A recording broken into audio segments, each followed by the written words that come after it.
Hello, greatness. I believe you are all doing fabulous. I want to start a new series here, reading some books that have some great influence and impact in my life, both as a Christian as well as an entrepreneur. And so I want you to, follow this series as I go through them.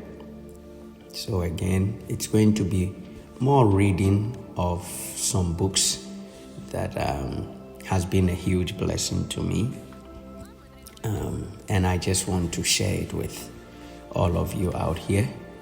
So the first book I want to start with is Christ in You. Christ in You by Joseph Benner. Joseph Benner. And the last name is spelled Benner. And these are essays, short essays that he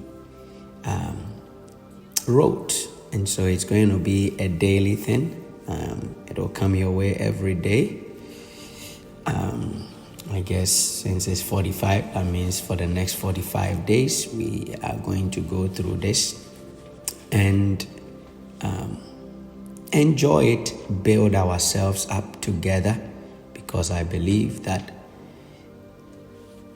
the destinies of men are with the people and the things they encounter, right? So for a person to be able to uncover and enjoy fully what they were destined to be,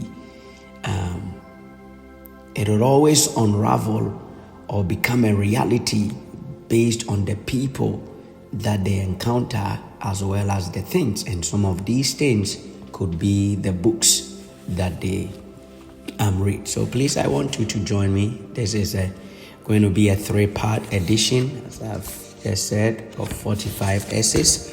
The first part 1, is Christ in You. Christ in You. And the second part is mind and soul, their relation to the body. Mind and soul, their relation to the body. And the part 3, my favorite, is divine humanity. Divine humanity. Because it looks like sometimes we look down on this person called human being, right? Many people have not discovered themselves. And so they live a life less of who they were really and created to be. And that's why I'm excited about going through this book with you. After that, there's a lot of books that we are going to go into. So stay tuned and join me on this journey. Thank you so much, and God bless you. So we are going to start part 1, lesson number 1. So stay tuned. So lesson 1 is a voice from the heights. A voice from the heights. I am obliged to use your words and modes of expression, but I must say at the beginning that they are wholly inadequate to convey spiritual truths. I long to help people who seem to be in the same mistaken condition in which I once was. For man does not know himself. And this is one of the greatest things in life. Man does not know himself. We will consider together something of the truth of being. The most essential and the first of all things is being. You are not the outward and visible form that you think you are. This is the feeblest and the most distant likeness of your real self. I will explain by illustration. So when an artist paints a picture, he does not put on canvas the reality. He only gives you simply a copy of that which is within himself. The real picture is on the spiritual plane, and it exists there much more truly than on the canvas. So the real picture remains forever, but the canvas does not.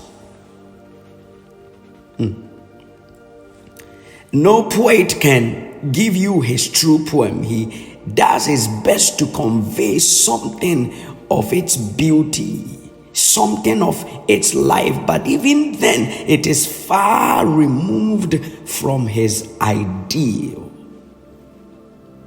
That too is on the plane of reality.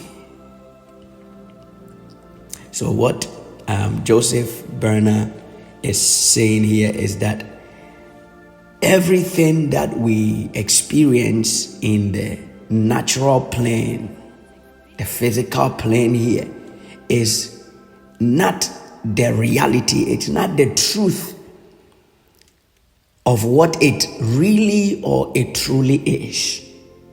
And as he gave that example, when an artist is drawing something on a canvas,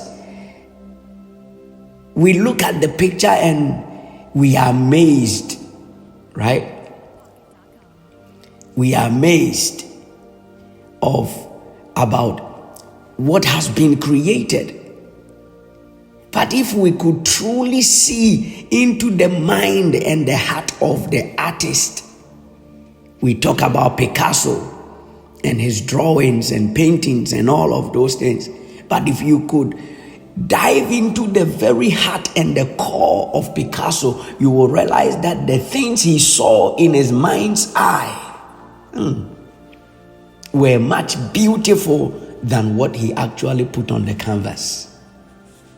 That is all he is saying here. So let's continue. He said, there is a vast amount of creative energy working in and through the material plane, like the picture and the poem. This energy is invisible to you, but we want you to distinguish between reality and shadow. The physical plane or plane of the senses is a shadow. A faint imitation of the spiritual and the only real. Your work is to show forth higher laws, to live and breathe entirely from the plane of spirit, to create anew from the very center of all life, to make one the kingdom of earth and the kingdom of heaven.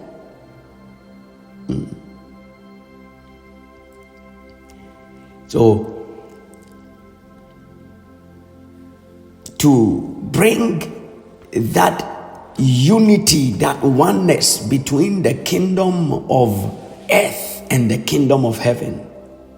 Remember, as Jesus taught the disciples how to pray, he said that thy kingdom come, thy will be done on earth as it is in heaven. So the goal of the Godhead is to create uniformity, cohesiveness between heaven and earth. He said, you are not to think of yourself and the universe now visible to you as real. It is this that constitutes the difference between us. We have entered into a larger consciousness of God, whereas you are content with the shadows of things. Just think how all your finest thought seems to vanish with the passing of great minds from your midst. Yet this is not the case, as you will discover when you awake to the knowledge of a life that ever progresses from the unreal to the true. When this consciousness permeates the whole human race, you will be lifted to a higher plane, for growth is simply a larger consciousness. My goodness. Heaven is not a place, but a consciousness of the Godhead. God cannot be thought of as a personality, since God is all and in all. The absolute is above and beyond the conception of finite mind, yet infinitely meek and lowly, filling all space. As you emerge into this all-pervading love, the true life becomes manifest and is always the answer to the deepest and the highest aspirations of the soul. For it is love fulfilling itself. Thank God for now. So let's learn first and thoroughly that you have been and will be forever. I'll repeat that place. He said, learn first and thoroughly that you have been and you will always be forever. Your present condition is an opportunity for spiritual advancement. Make the most and the best of your life now. And that is the end of lesson number 1, the voice from the heights. Thank you so much. And please don't forget to subscribe so that you don't miss out on this journey of growing into the fullness of our being.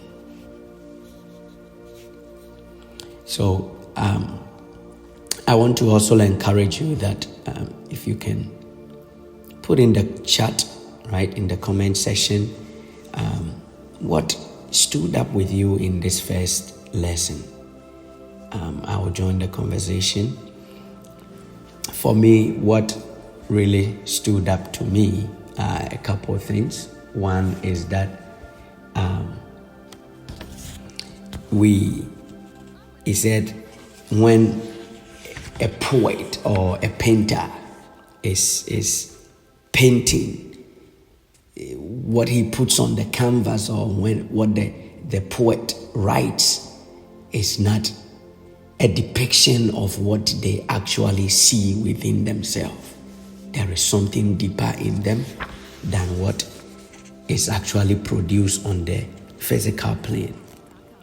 That's one thing that really stood up to me. Another thing is that